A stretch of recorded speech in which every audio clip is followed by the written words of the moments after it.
Go ahead, Greg. So, Gabe, everybody likes to talk about roles. Obviously, yours is unique in that you're not necessarily going to score a ton, but you're asked to play defense, rebound. When did you sort of accept that that was going to be your role? I mean, just being a young player on my freshman year at Arkansas, playing with I think we had 6 seniors that year. One of my biggest things was how was I going to play and stuff like that. So just learning with the coaching staff there that, you feel me, doing what the 6 seniors weren't going to do and just the little stuff ended up getting me a whole lot of playing time on the court as a freshman. So just sticking to that and sticking to the little stuff, and also just realizing that the little stuff ends up to us winning. That's the number one goal at the end of the day. Is definitely the team before myself anyways. John Antonic. Hey, Gabe, I'll ask you this question too. I asked Taz this about passing. I know Hugs has talked about that. That's the better you are as a passing team, the more efficient you're going to be offensively. Yeah. And from an outsider looking in, you appear to be one of the better passers on the team. Where'd that come from? Was that something that you were taught, or is that something you learned? Is it the knowledge of the offense? Is it knowledge of the game? It is with the knowledge of the offense too. Just knowing what I'm looking for when we run specific sets. I know I'm looking at specific players for every set. So just knowing what you're looking for comes with it too, and also just being confident and being able to deliver the ball to them. How do you got it? But how does the team become a better passing team? Just becoming more familiar with the offense and knowing what to look for at certain times and certain sets. Just knowing our options, know if the first option is not there, look at the second option and so forth. Just really just more comfortable and stuff like that. Go ahead, Justin. Hey, Gabe. Obviously, kind of looking to Gonzaga here. Their 2 forwards are kind of make their team go, score a lot of points. You'll probably be matched up with one of them at one point during the game. When you scout Gonzaga and see, the kind of scoring forwards give, how much does that make your eyes light up? And just kind of talk about, defending Gonzaga. We're practicing now, knowing how to defend our offense. They move the ball a lot, and it is based off. Most of their scoring is based off the 2 forwards. So I'm definitely excited for that game. You feel me? I'm excited to guard both of them. Hopefully, I get to guard both, and the goal is to shut both of them down and just play our game and do what we do as West Virginia. Cody Nesper. Hey, Gabe, just in terms of you guys, wanting to compete for a championship this year, how important is this game against the number 1 team in the country?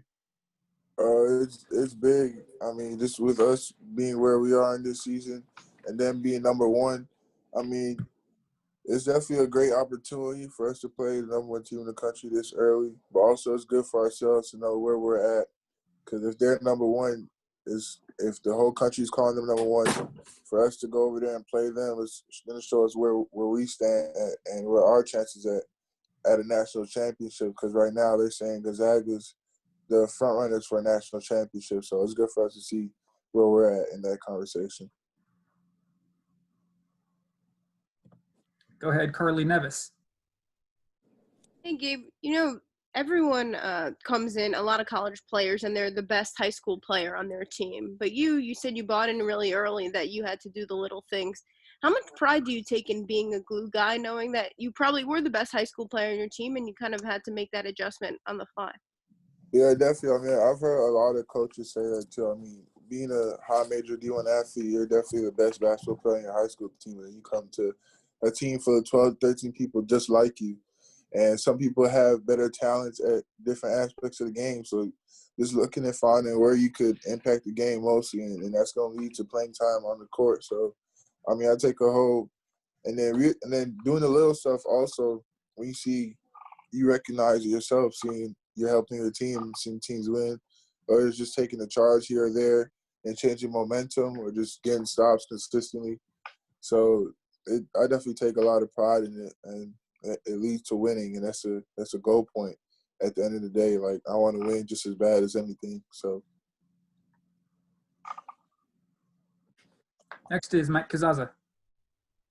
Hey, Gabe, Taz was telling us about how you all learned about the Gonzaga game the day of the South Dakota State game. It sounds like some of y'all maybe saw the news and then Huggins told you at halftime. Can you take me through just what you learned and when you found out and what your reaction was?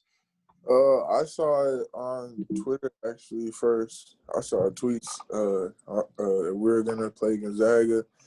We were facing Gonzaga, and that was in the morning, first thing. So as soon as we got to breakfast that day, I asked the coaches, "Are we playing Gonzaga?" They still weren't 100% and didn't really tell us anything until later on that day. But I mean, I was excited as soon as I heard us playing Gonzaga. That's the number one team in the country. I mean, that's an opportunity that teams pray for. So I was excited just off here, and since I woke up and saw the tweet saying we were playing Gonzaga, I actually thought we were playing them in South Dakota. Actually, I actually got happy. I was like, "We played Gonzaga today," but it wasn't. I ended up seeing it was later on. All right, that would have been a story, I guess, huh? Yeah. You got some run with the 3 guard lineups, and you kind of were in a position where you were facilitating a lot, which is probably right up your alley. But what do you like about playing in that 3 guard lineup and what it does for you offensively?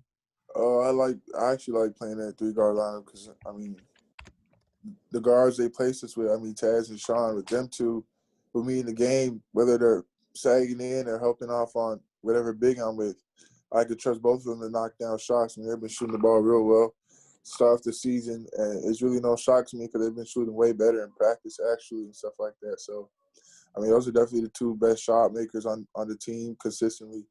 So having both of them at the court at the same time is a big weapon.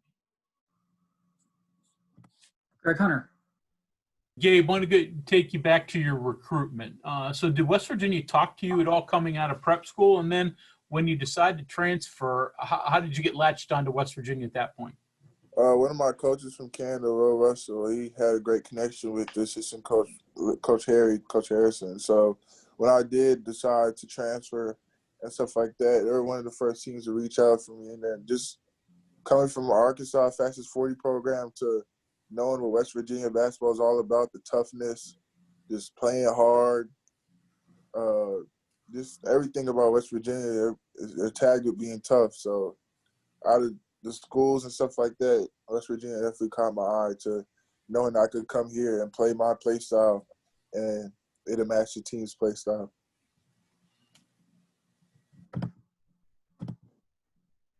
Any other questions for Gabe?